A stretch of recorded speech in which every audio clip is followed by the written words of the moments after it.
والسلام على رسول الله وعلى آله وأصحابه وأتباعه إلى يوم الدين. أما بعد، أشن خدمتي آياتي نو لسورة حشر خوي برودقال فرمي والذين تبوأوا الدار والإيمان من قبلهم يحبون من هاجر إليهم ولا يجدون في صدورهم حاجة مما أوتوا ويؤثرون على أنفسهم ولو كان بهم خصاصة ومن يوق شح نفسه فأولئك هم المفلحون. أبو هريرة قريت وفرمي دابزيني ما يتابع وكات خدمتي بيغمري خوا صلى الله عليه وسلم وتي أي بيغمري خوا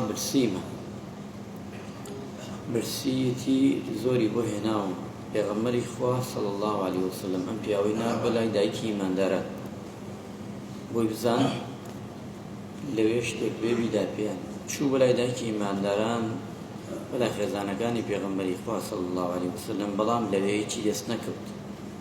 ئەمجا پێغەمبەری خوا صلی الله علیه وسلم فەرمووی بە ئیماندارانی وت پێغەمبەری نازدار ئایا کی ئەم پیاوە ئەم شەو ئەباتەوە بۆ ماڵ بە میوانی؟ ئەیتر پیاوێک هەستا لە ئەنساریەکان وتی ئەی پێغەمبەری خوا صلی الله علیه وسلم من ئەیبەمەوە بۆ ماڵ بۆ میوانی، چونکە ئەمە میوانی پێغەمبەرە، حەزەکەم بی بەمەوە لەبەر خۆمە. پێغەمبەری خوش ئیزنی دا و بردیەوە بۆ ماڵەوە بە خێزانەکەی وتی میوانێکم هێناوە، بەڵام میوانەکە میوانی پێغەمبەرە صلی الله علیه وسلم، هەرچیمان هەیە بۆی دانێ. بە خێزانی وت ئەوش وتی پیاوەکە هیچمان نییە، ئەو نەمانەیە بەش خۆمانەکە و بەش منداڵەکانەکە. وتی هەرچۆن بێ ئیشێ بکە، ژنەکە ئیشێ بکە، چونکە مە میوانی پێغەمبەرە صلی الله علیه وسلم، ئەبێ ئێمە حەجی بکەین ئەم میوانە ئەم شەو تێر بکەین، نابێ بە برسێتی بگەڕێتەوە. ئەڵێ پیاوەکە ڕێگایەکی بۆ دانا، پێیوت ژنەکە ئەوەی ئەکرێ مناڵەکان بخەڵەتێنە، خۆمانش لەو کاتەدا ئەم میوانەکە نان دەخوا، گوڵە و گوشتەکان بکوشێنەوە، خۆمان نان ناخۆیت بە برسێتی، گرنگەوە میوانەکەی پێغەمبەر صلی الله علیه وسلم بەزک تێریتی بگەڕێتەوە. ئەڵێ وتی باش، منداڵەکانی هەرچۆن بێ خەوان برسیان بوو، چونکە ئەو نیان بوو بەشی ناکرد، بۆیە پاشانش میوە کاتێ لەمپە بوو، کاتە کارەبان بووە، نان و چێشتی هێنا، هەرچۆن بێ بە هەرچی ڕێگایی بێ لەمپەکەشی کوژانەوە، وەی پیاوەکە تێر بخوا وا بزانێ ئەمانش نانەخۆن ئەمانیش ناخۆن. کاتێ نانی خوارد و تەواو بوو، بەیانی ڕۆژەوە بوو، ئەم پیاوە چوو بە خزمەتی پێغەمبەری خۆی و میوانەکەی بردەوە. چووە خزمەتی پێغەمبەری خوا صلی الله علیه وسلم، پێغەمبەری خوا فەرمووی فەرموو خوای گەورە کارەکەی ئەم شەوتانی بینی، بەوانی وت بە خاوەن ماڵەکە، وتی کارەکەتان زۆر لای خوای گەورە بە خاوەن ماڵەکە گەورەیە، خوای گەورە تەماشای کرد ئەم شەو تۆ خێزانت چیت کرد بەرامبەر بەو میوانە.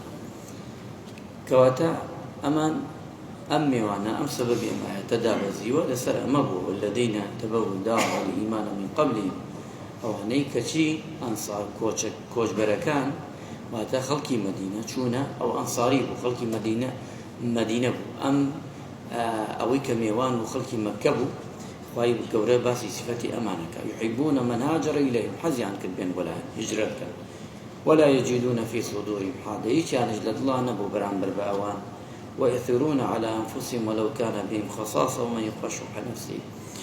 ئەمجا هیچیش بەرامبەریان نەبوو و سەغیژ بوون تەبیعەتیان، ئەمانە خەڵکێک بوون خوای گەورە لە سەرفرازەکان بوون.